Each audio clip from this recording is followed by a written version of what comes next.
(6월부터) 시작하는 은행 입출금 제한으로 인해 많은 사람들이 불편함을 느끼고 있습니다. 이게 도대체 무슨 짓이야? 빈대 잡는데 초가삼간을 다 태울 줄이야. 보이스피싱범 잡으려고 입출금 제한, 그게 유일한 방법이냐고? 분명 다른 해결책이 있을 텐데 왜 그 방안을 찾아보지 않는 거야? 이게 뭐야? 보이스피싱이라는 미명 아래서 은행들이 교묘하게 수수료를 올리는 거야. 내 자식한테 돈 좀 주려고 하는데도 이젠 그것도 안 되는 건가? 자식에게 필요할 때나 비상시에라도 주고 싶은데 이제는 그게 더 어려워질 것 같아 너무나 답답하군. 뭐 부자들에게는 감세해주면서 중산층이나 서민들한테는 돈을 뜯어가다니, 이게 어떤 이치야? 요즘 TV를 보면 금 그리고 문화상품권 같은 것들을 이용한 그놈들의 수법이 점점 더 교묘해지고 있단 말이야. 이런 사악한 수법을 막는 대책을 세워야 할 때 아닌가? 이런 입출금 제한이 아니라. 오늘 제가 거리에서 시민 몇 분과 은행 입출금 제한에 대해 이야기를 들어보았습니다. 오늘은 6월부터 시행되고 있는 은행 입출금 제한에 대해 여러분에게 정보를 제공해 드리고자 합니다. 은행에서 자신의 돈을 마음대로 다룰 수 없다면 얼마나 당황스럽고 황당할까요? 그런데 이게 현실이 되었습니다. 내 돈인데 왜 내 마음대로 쓸 수 없는지 의아하실 수도 있겠지만, 이렇게 되는 이유는 바로 쉽게 없어지지 않고 계속 새로운 형태로 발전하는 보이스피싱 때문입니다. 이 보이스피싱 범죄가 줄어들지 않아서 여러분들과 같은 시니어분들이 은행에서도 어려움과 피해를 겪게 됩니다. 그래서 오늘 어떤 분들이 은행에서 돈을 인출하거나 입금하는 것이 제한될 수 있는지, 오늘의 이 정보는 꼭 기억하셔야 합니다. 이 정보는 우리 시니어분의 가족 그리고 친구분들에게도 중요합니다. 카카오톡 등을 통해 이 영상을 공유해 주시고 함께 확인해 주시기 바랍니다. 날이 갈수록 은행의 문턱은 계속 높아지는 듯합니다. 그 이유는 각종 제한 사항들이 생겨나기 때문입니다. 내 돈인데 내 마음대로 쓸 수 없다니 이해하기 어려우시겠지만, 저희들 같은 시민들은 힘이 없기에 악법도 법인이 잘 기억해 두셨다가 낭패 보시는 일이 없었으면 합니다. 첫 번째로 주의하셔야 할 사항은 가족 간의 돈을 이체할 때 발생할 수 있는 세금 문제입니다.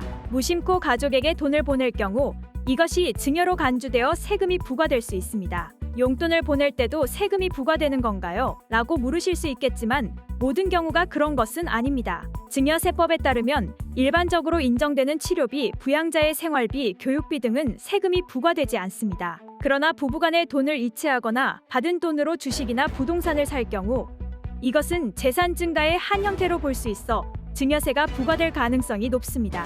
가족 간의 증여세 없이 주고받을 수 있는 금액은 어느 정도인가요? 증여세 비과세의 한도는 다음과 같습니다. 배우자 10년 동안 최대 6억 원, 성인 자녀 10년 동안 최대 5천만 원, 미성년 자녀 10년 동안 최대 2천만 원, 형제자매, 며느리, 사위 10년 동안 최대 1천만 원. 두 번째로 주의하셔야 할 사항은 1천만 원 이상의 고액 현금 거래에 대한 보고 제도입니다. 1천만 원 이상 현금을 입금하거나 출금할 경우 은행은 금융정보분석원에 보고해야 합니다. 계좌 이체의 경우는 보고 대상이 아니지만 현금 입출금이나 수표 현금화는 보고 대상입니다. 같은 금융기관에서 하루에 1천만 원 이상 현금을 거래할 경우 거래 내용이 금융정보분석원에 자동으로 보고되며 이후 자금 세탁 의심 등 조사가 필요하다고 판단될 때 국세청, 경찰 등 여러 기관의 정보가 제공됩니다. 그래서 국세청에서 조사를 받을 가능성도 있습니다. 문제는 이러한 제도를 모르고 현금을 급히 입출금하다가 1천만 원 이상의 금액을 거래하게 되면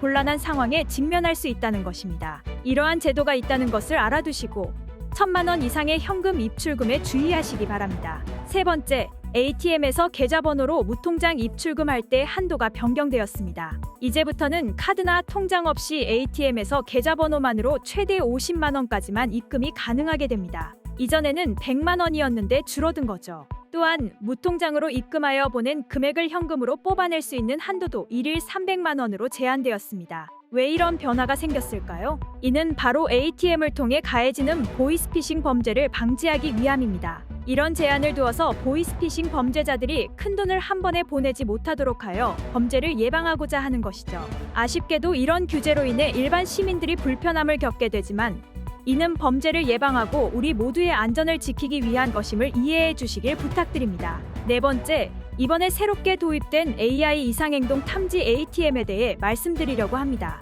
이제부터 선글라스를 쓰거나 모자를 쓴 채 또는 전화를 하면서 신한은행 ATM에서 돈을 뽑거나 이체하는 것이 불가능하게 되었습니다. 특히 시니어 분들 중에선 모자를 즐겨 쓰시거나 눈이 부시셔서 선글라스나 색깔이 있는 안경을 쓰시는 분들이 많으실 텐데 이제 그런 차림으로는 ATM에서 거래를 하실 수 없게 되었습니다. 이는 AI가 보이스피싱 등의 금융범죄를 예방하기 위해 도입된 시스템인데 ATM이 이상한 행동을 탐지하면 본인 인증 등의 추가 절차를 요구하는 시스템입니다. 그러니까 신한은행 ATM에서 거래하실 때는 선글라스나 모자를 벗고 전화는 끊고 거래를 진행해야 합니다. 그렇지 않으면 내 돈이지만 내 맘대로 찾지 못하는 상황이 생길 수도 있어요. 이러한 규제들은 범죄를 예방하기 위해 필요하다는 점을 이해해 주시길 부탁드립니다. 오늘은 은행 서비스 변경에 대해 설명드렸는데요. 이러한 변화는 모두 범죄를 예방하고 우리 모두의 재산을 지키기 위한 것입니다. 앞으로도 변화하는 규제들을 바로 알려드리도록 하겠습니다.